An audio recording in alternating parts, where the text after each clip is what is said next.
Hey everybody, welcome to the Gopherwood Lounge. Come in out of the rain. I am the guest host today with the regular host who is not hosting, DJ Butler. I am our senior editor at Arc Press, David Afsharad. He is also senior editor at Arc Press, but his name is DJ Butler. That's how you can tell us apart. The Uh, only way. please do hit the like and subscribe buttons, hit the bells for notification. If you're watching this on X, give us whatever they are on X, share this with your friends, family members, enemies, anyone you can think of.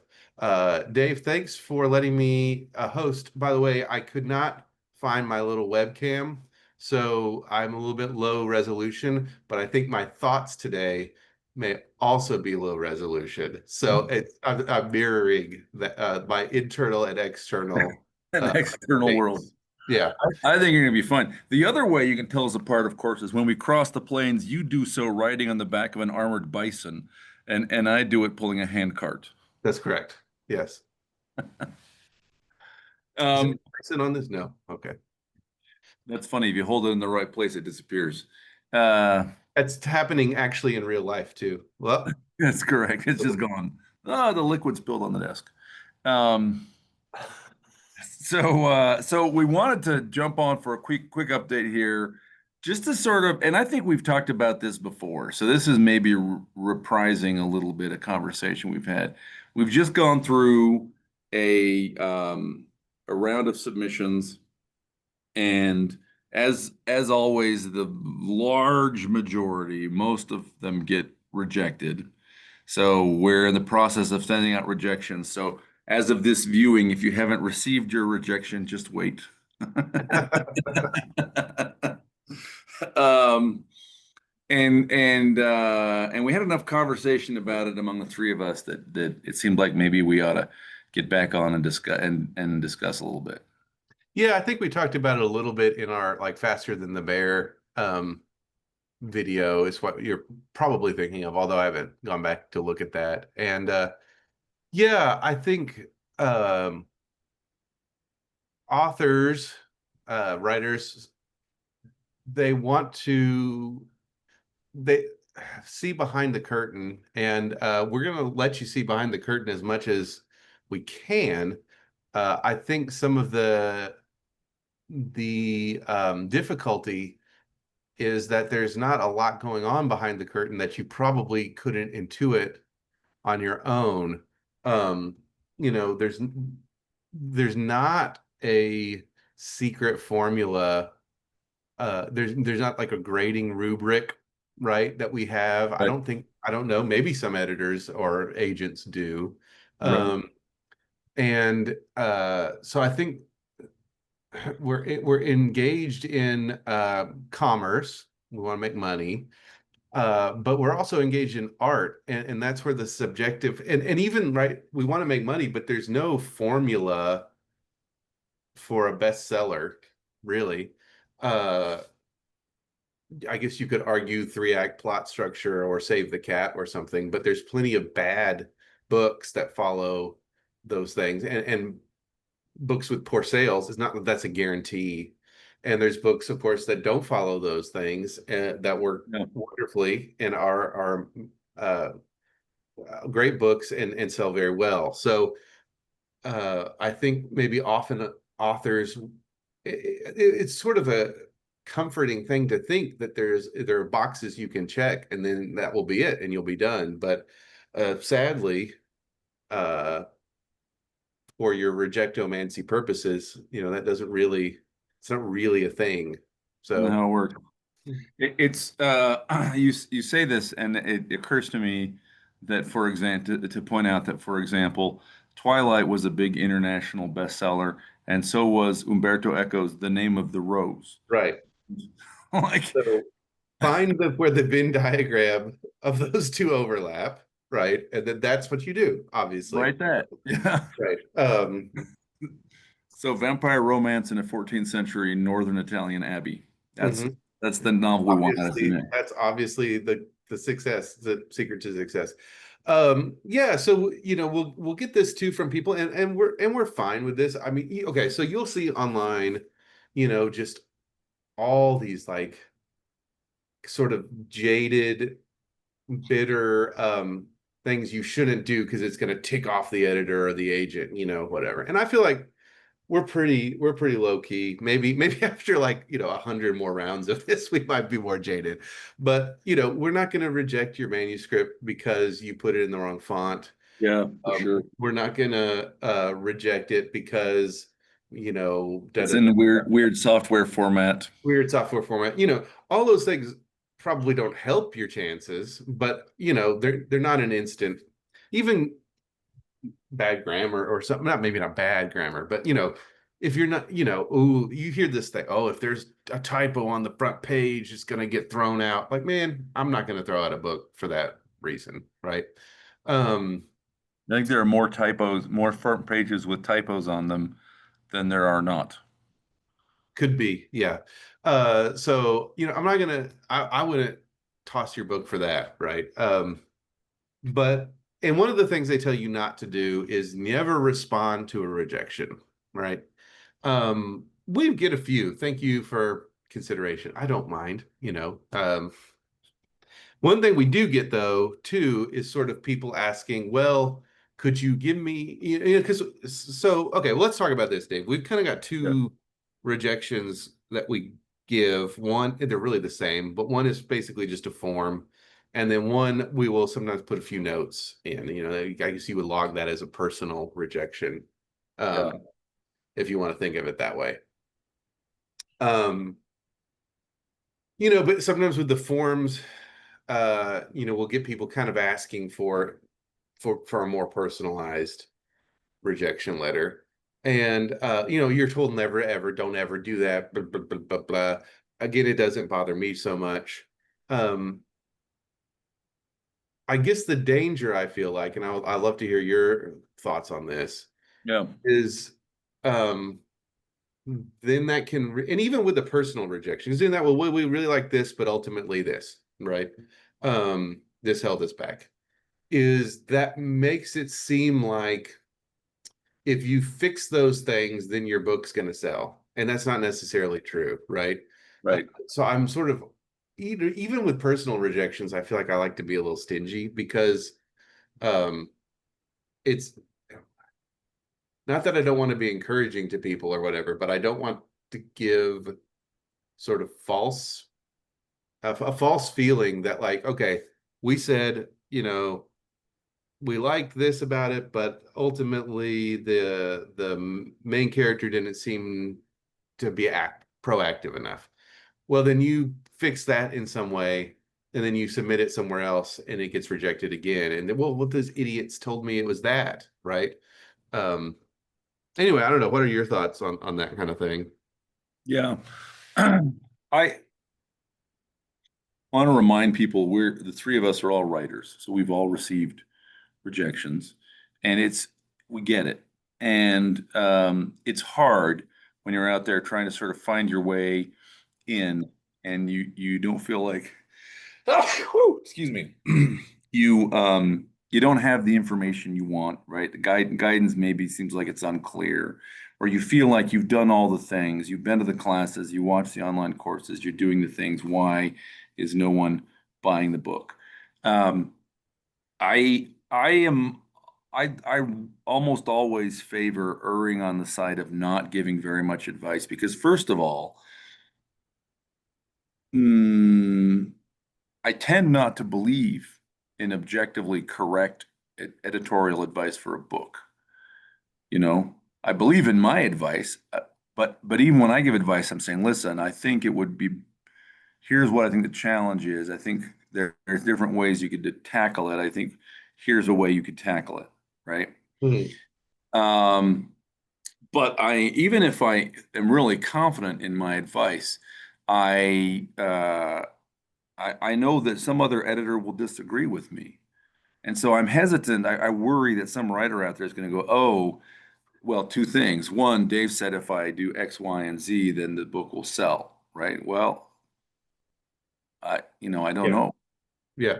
Um, the other thing is, well, I think I told this story previously, but if not, I'll tell it quick. Look, I was out looking for an editor or an agent, kind of my second go round after my first agent had dumped me, and I was shopping a book that ultimately sold to him, was published at Random House. Okay, as a trilogy. And I remember very distinctly on a Saturday morning getting two rejections by different agents for the same book. And one said, I love these characters so much, but the plot is predictable. And the other said, this plot is so delightful and twisty and turny, but your characters are flat. Mhm. Right. Yeah. And that's when I said, oh, I need to ignore these people and just Yeah. do the thing. I'm trying to get a partner, but like their view into what will make the book better is not what I should value them for, right? So one, I don't think I can objectively tell you and be confident that what I tell you will help you with the next editor. Sometimes, Sure. but maybe not, right? Um, and but the other thing is, and I'm going to say that it's hate the sin, don't hate the sinner. But like, unless we tell you we'd like you to make a revision and submit it again, I know you're hustling, you're trying everything, but we don't want you to revise Yeah. it and submit it again.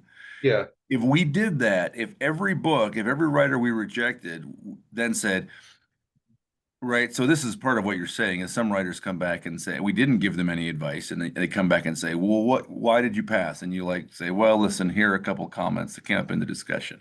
And then they go and revise and they resubmit. If every book we rejected, we've had infinite churn. If every book we passed on Yeah. came back, we just can't do it. So if we think it's Yeah. close, we'll ask you to do that. And the scenarios where we have done this. We've done this a couple times. It's where there's like difficult to explain why, but we love the thing for some reason. Like we're excited about it. There's something in the idea, there's something in the story, but we also think the book has got real issues, right? Yeah. And we're not 100% sure you can get close to sort of the finished product we'd like because we don't know you. You're a new quantity to us, right? So we'll say, hey, listen, we're not going to give you an offer, but here's a comment letter, and if you make this revision, we'd like to look at it again. If we do that, we do want you to make the revision. There are no guarantees, but if we're doing it, it's because we're optimistic that you can make it a book that we will love and want to buy, right? Um, if we don't ask you to resubmit it, you can resubmit it. I understand. We're going to say no. Yeah. I think that is again, I don't think if you did it once or even twice, that would put you on a blacklist. But Right. so we're not fussy. But like that is one thing that like it's not going to put you on a blacklist. But like, please just don't do it. Like Well, and you're yeah. setting yourself up to be disappointed anyway. Um, Yeah. because I guess this is the big thing, right? Is short of a like full editorial letter, in which case I would need to read the whole book. And like, I mean, it would be hours and hours of work to do something like that. I'm not going to really, in a quick rejection, give you anything but the broadest of strokes. Like Dave, I think is selling himself a little short. I think if Dave gave you a full-on Dave Butler editorial letter with your rejection, and you took it all to heart, and you really did the work to tear down the book and rebuild it with his letter in mind. I don't want to say it would sell because it can't ever know that, but I think it would be a better book. Dave does not have time to do that, and I don't have time, and Tony Daniel doesn't have time to do that. No editor has time to do that for a manuscript that we get in over the transom that we're evaluating. Do we want to publish this or not? Right.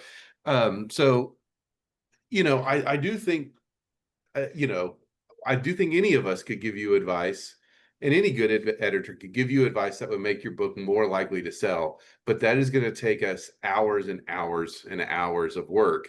And we cannot do this, period. But we certainly cannot do this and get back to you guys at any kind of time. And really, we just can't do it. I mean, that would be more than a full-time job, right? You think about this, you know, that would be more than most editors like list if they like gave full editorial letters to all the submissions that they got, right? So we just cannot do it. So you're going to get a paragraph, and yeah, from that paragraph, you're probably not going to glean enough information to be super useful to you beyond maybe you get a ton. Everybody you get back has one line that says your dialogue is bad. Okay, right.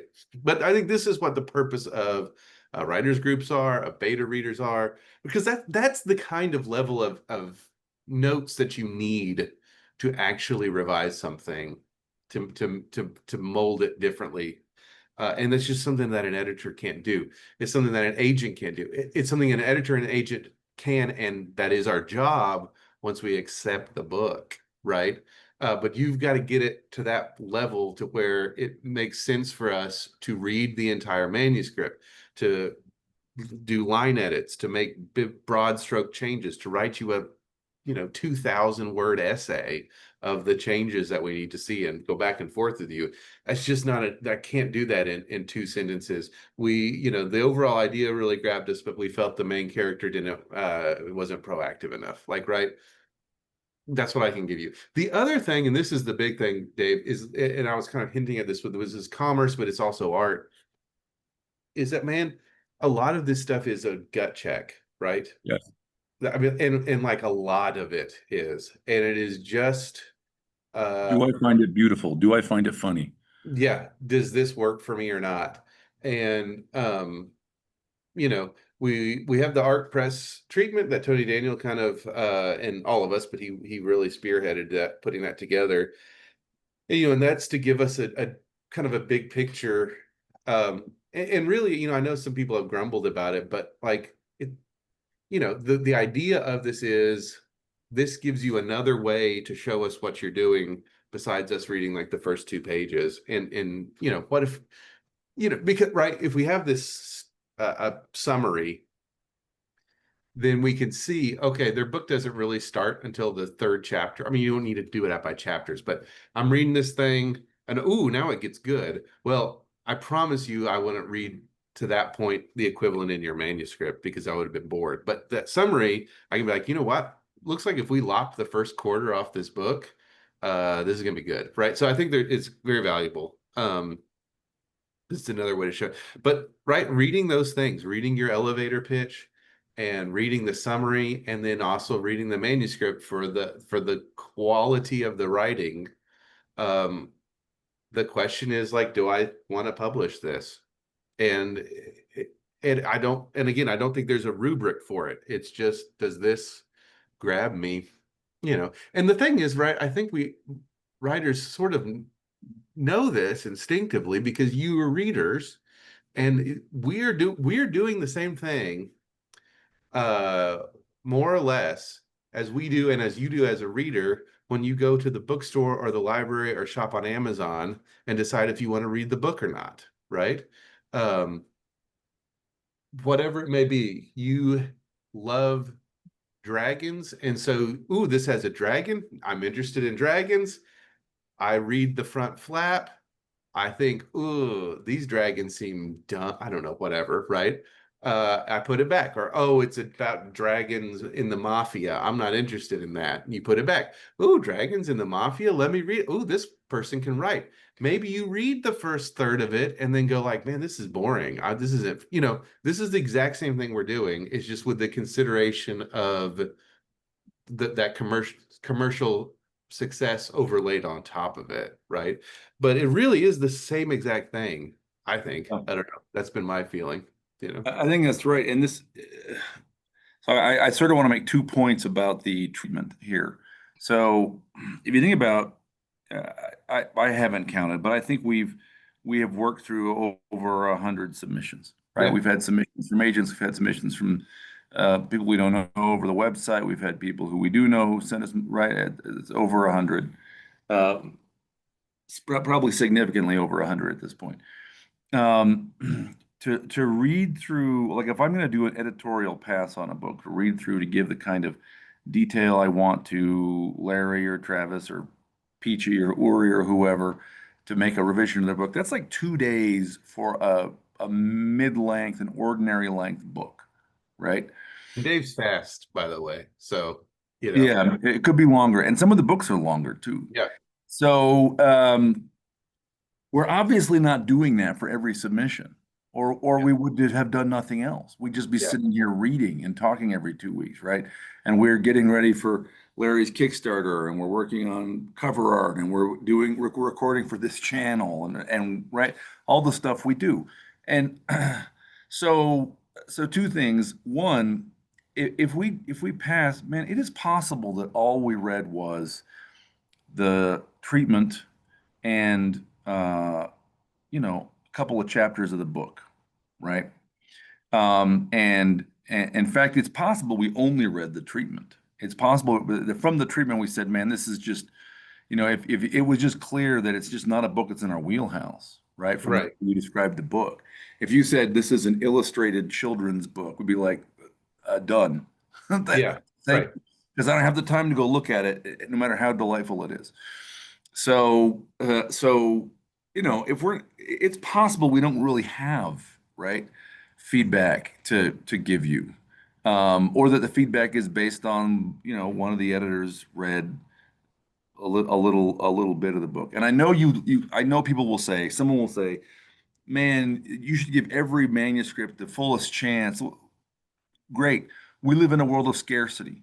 If we had infinite resources and we could have 10 editors and reading all the time, we would do that. But instead, we're trying to make sure nobody submits and then never hears back from us. We're being responsive. And that means that we have to make judgments on sort of smaller amounts of data sometimes. So one, sometimes if you may want feedback, but we can't actually give you helpful, like we're not able to. Um, uh, so, and by the way, you don't want us to say it sounds dumb. Your Yeah. idea This sounds is dumb, this is and the your other writing is thing. juvenile. Yeah, so this is the other thing. And like, please, if you're listening to this, don't think they must be talking about me because we're probably not talking about you, right? We're Like, probably I not think talking about everybody, anybody. everybody hearing this, well, there's two camps. One is like they're certainly not talking about me, and the other is they're talking about me, aren't they? Um, Yeah. but uh, you know, you don't really you don't want to hear what your parents really think about you, right? Like, you don't want to hear the worst the worst thought your spouse has ever had about you, right? There are things that are meant to be behind closed doors, and this is some of it. We are talking in these editorial meetings, not with the writer in the room. Um, and very honestly, and so people, you, like Dave said, you don't want to actually hear that we were like, this story seems cliched and hackneyed. I would never want to read this book. The author clearly can't write, right? That is not most of what we get, by the way. I want to be clear on that. But you probably also don't even want to hear, seems like decent world building, but it's a pretty standard fantasy, seems like a pretty standard fantasy, and I just couldn't really care much what happened to the main character, right? You don't want to hear that. Um, and what good is that, gonna do you? It's not, because it's not constructive, but we're not trying to be, this is the point I guess I'm getting at. In these meetings, we're not trying to be constructive. We're not trying to give off, to Right. talk about, we're not talking about these books the way we would if we bought the book and we are helping you shape it to something better. We're not talking about the way if I or Dave, if we, I know we've both done where we have participated in like writers workshops, at a convention. I would Right. never say that to somebody, right? We're not talking about these the way if we were your buddy and we were in your writers group. We're also not talking about the way a freelance editor that you paid would, because that would go screw yourself, dude. I just paid you a lot of money and you say, I don't care about the character. Like, that's not good enough, right? It is a different thing that we are doing in these editorial meetings behind closed doors. And Yeah. that is the gut check of, do we want to publish this or not? And and so I guess I don't know. I hope this doesn't all sound negative. What I'm saying is, I think just that you need to understand that that is the dynamic that's going on, that it is completely different from a beta reader or an editor you pay, or an editor who has signed your book, or an agent who has signed your book, or an editor at a workshop that they're running. This is a different thing. And so maybe that's where I'm landing, right? Like that, maybe that's the thing to keep in mind and to understand. And that's why that's why just rejection letters instead of long things. And that's why, it doesn't really make sense to ask why you didn't make the cut as much as it does in a different setting.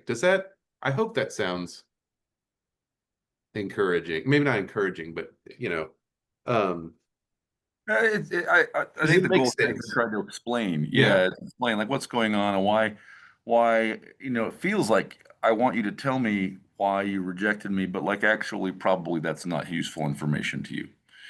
Um, Right, and because here's the thing, right? And this is what I was trying to say. That's a perfect way to think of it. It feels like I want you to tell me, but maybe it's not useful, and it's not, because we're not talking about these things in a way of, what does this do well? What does this not do well? How can we help the writer make this better? That's not what we are doing when we're looking at book acquisitions, right? In this case, the job of an editor is basically a thumbs up, thumbs down. Um, and then if it's a thumbs up, then it moves into that second thing. What does this do well? What does it not do well? How can we make this book better by working with the writer? There we yeah, go. I think that says it. I think we got there. yeah, Maybe. I think that's great. I think another thing I would say that is reasonable to infer out of this conversation is, man, that pitch document, it is not, don't be perfunctory about it. It is not a pro forma requirement. Like actually we read that first. Oh yeah.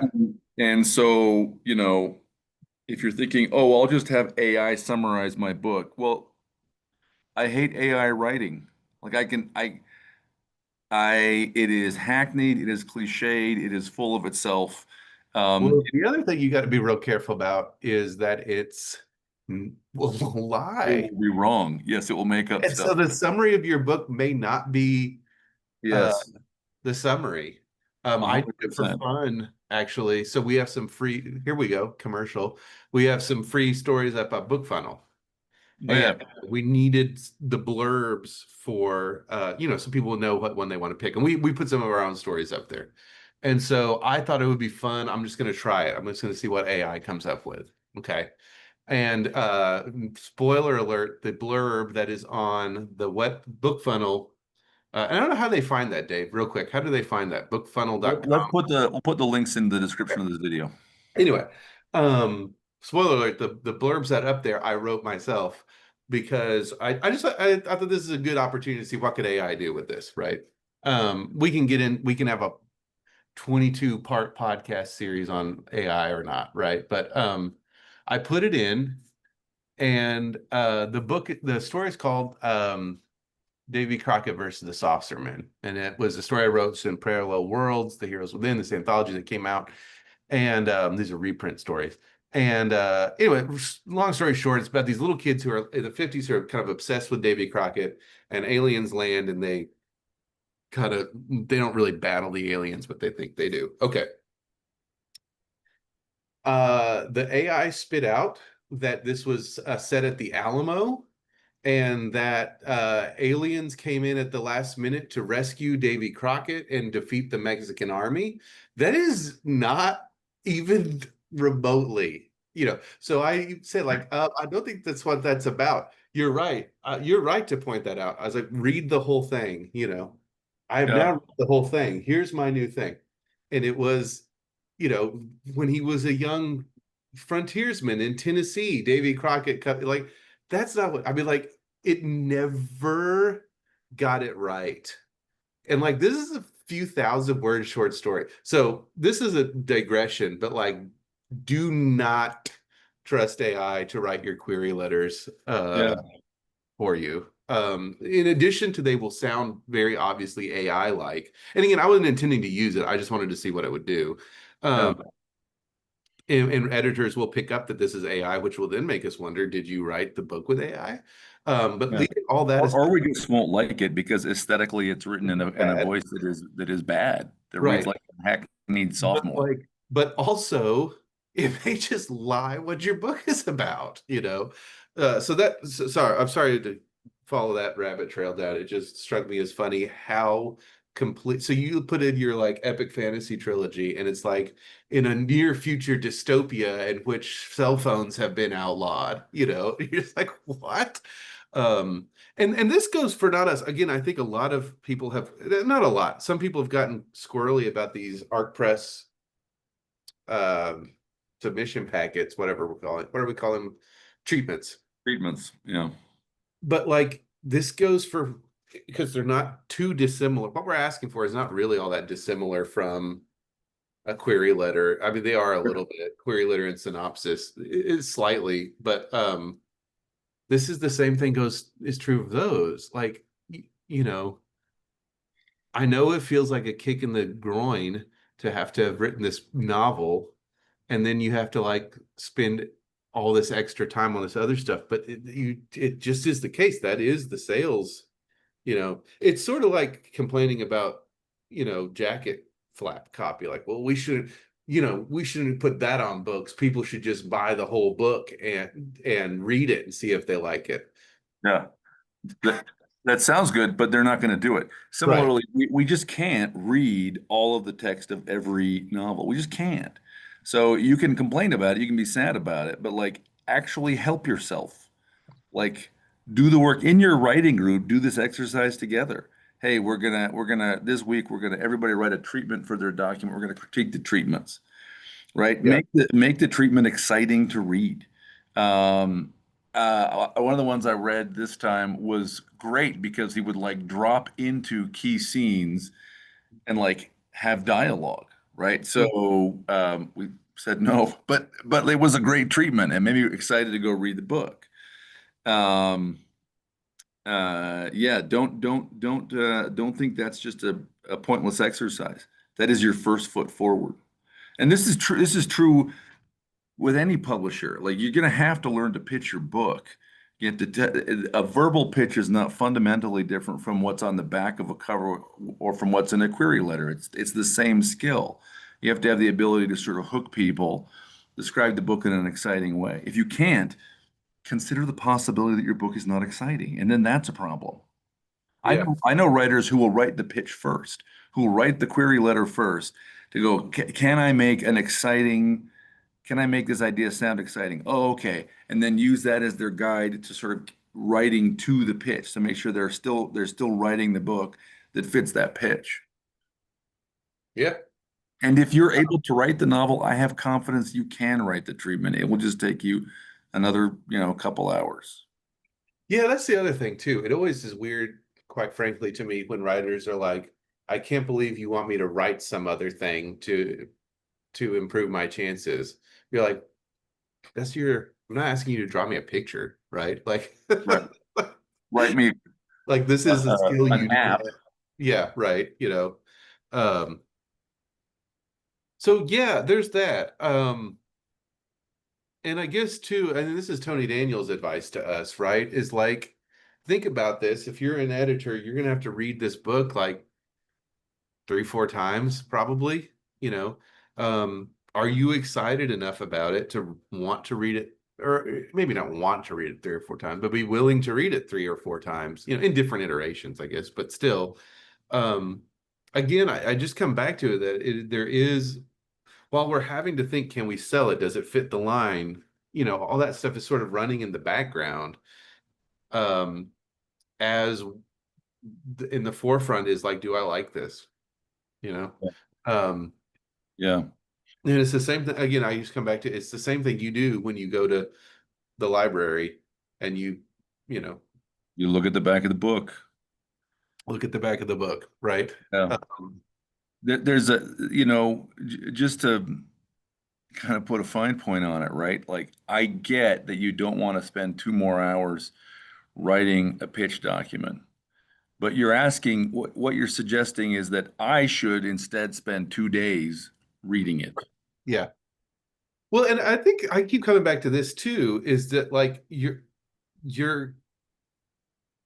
that pitch document, if you do well, is really your best friend because then it gives the editor like a big like a high view overview of the book. Um, because we've I think established why we are not going to read the whole thing, right? Like for every book, we just cannot do it. Um, so it's giving you a better chance because what the alternative is I flip to page one and I read until I get bored. And that may happen real quick because I've got 50 more, or 20 more on the desk that I need to get through. Um, that pitch document makes me gives me like, okay, this person knows how to craft a story. This is a genre we're interested in. This sounds like a really cool idea. Um, and then I read it, and then with that in my mind, right? It's I guess right. I'm going to use my analogy, my bookstore library analogy. Um, and let's even go like this, right? I'm Dave was talking about the illustrated children's book, right? Well, let's maybe not do that because there would be pictures, but let's say it's middle grade, which we're not doing right now, right? If I have a pitch document, the treatment, I can see immediately this is a middle grade novel. And I can tell you, sorry, we don't publish middle grade novels, and we can both move on with our lives. If I have to read the book, I'm going to open it up and immediately see this. I'm going to read it for a little bit. I'm going, this feels like middle grade. What the heck's going on here? Right. Um, so it's like you wandering into the romance section when you wanted to read a mystery novel, right? Um, or it just it helps so much to have expectations when I can actually read the book. Uh, I think I maybe lost my analogy, but No, I'm with you. it helped. I just keep saying this. We know it can be kind of a pain, but it is not just. I think people think it's just for those lazy editor and agents benefits. It's like no, it is to help your book have the best chance. It really really is. Um, Yeah. That's it. And it's to help all the books have the best chance, right? If yeah, we write a psychic power so that I could control that only like the top 5% of books came to us, okay? And then I could take more time to read them. hmm yeah, But I can't. And by the way, the books that are coming in from agents aren't necessarily the top 5%. So the answer is not, oh, just shut yourself down to unagented submissions, which I also don't want to do anyway, right? yeah, So help us, help you spend time on your treatment. If we pass, we don't think we're omniscient. What doesn't mean it's a bad book. But if we don't give you feedback, it's because we think we don't have helpful feedback to give you, right? yeah. It wasn't Um, perhaps. Yeah, yeah, and if we do give you feedback, unless we said submit again, we're not inviting you to submit again. submit the same book again, The right? same book. Everyone is free to submit as many books as they want, but the same book. Please, yes, Yeah, please do. Please keep submitting other books, yeah. right? And by the way, I mean, as of when this goes up on Friday, July 25th, I am going to be at a convention. In Salt Lake. I was at a convention in Montana last weekend. David and I are both going to conventions later in the year. So, come meet us, come talk to us, figure out who we are. It'll help you pitch your books. It'll help you understand what because we have to just connect on a gut level with the book, hmm right? So you're trying to create books or pitch books in a way that we'll like them. Take the time to get to know us. We're making ourselves available so that can happen. I expect to spend all day Friday and all day Saturday sitting and talking to writers about their careers and their books, right? Yeah. We're here for you. We just can't give you all book deals. Yeah. Sadly. Maybe not sadly. All right, well, it is what it is. So, Um, all right, Dave, I don't know how to take us out. I realize I'm not a host. I usually host this thing. it's just been a while. It's just been a while. Thank you Let's all see. for joining us. Come back next week. I think on Tuesday we're going to post our big 3-hour interview with the CEO of Passage Press. So come back for that. That's a fun one. And remember, in the meantime and always, the humans win in the end.